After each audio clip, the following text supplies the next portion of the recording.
now, Dan, let me begin. Our chief legal analyst, Dan Abrams. Rachel Scott is tracking the campaign from Iowa. Right now, Dan, let me begin with you. This was a little bit different from the previous arraignments. He actually had this mugshot taken. Did he get any special treatment? Look, he got the same treatment that any white-collar defendant with a high-priced lawyer who can negotiate bond ahead of time would get, right? That's the key, is the ability to negotiate bond before you get there allows the process to move very quickly. Did this process move even more quickly? Maybe a little bit.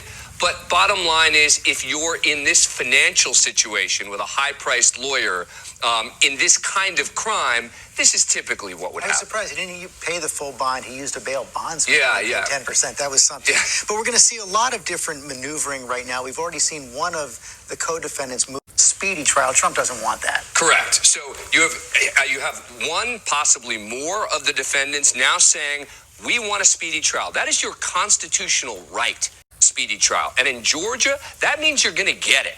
So the defendants who say we want a speedy trial are going to get a speedy trial. The question's going to be, how much can the other defendants, in particular Donald Trump, who does not want a trial moving quickly, going to be able to delay the process? But it is clear to me there's no way all these defendants are going to end up getting tried together. Doesn't seem like that. Rachel, we saw Trump's return to Twitter, tweeting out that mugshot. He's raising a lot of money off it.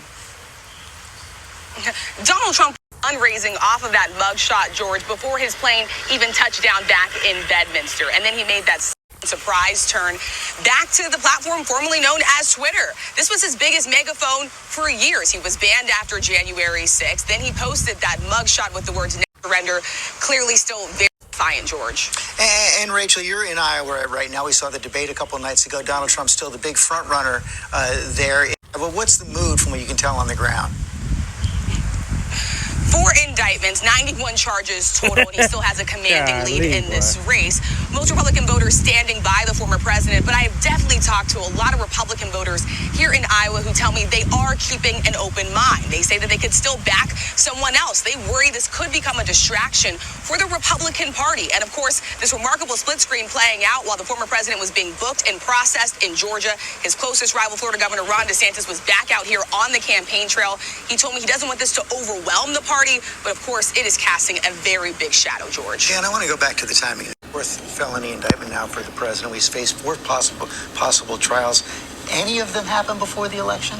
I think the most likely one to happen before the election is either the D.C. federal case or potentially that New York classified documents case. Yeah, the classified documents case, or the no, actually, the other case, not the classified. Yeah, I think that the classified documents case in front of Judge Cannon likely will not happen before the election. It's the D.C. case that I think actually might happen before the election. I think that's going to be tough, too, though. Look, I think it's probably 50-50 as to whether any of these cases will happen before the election, and Donald Trump is going to do everything he can to extend the timeline. Dan Abrams, thanks very much.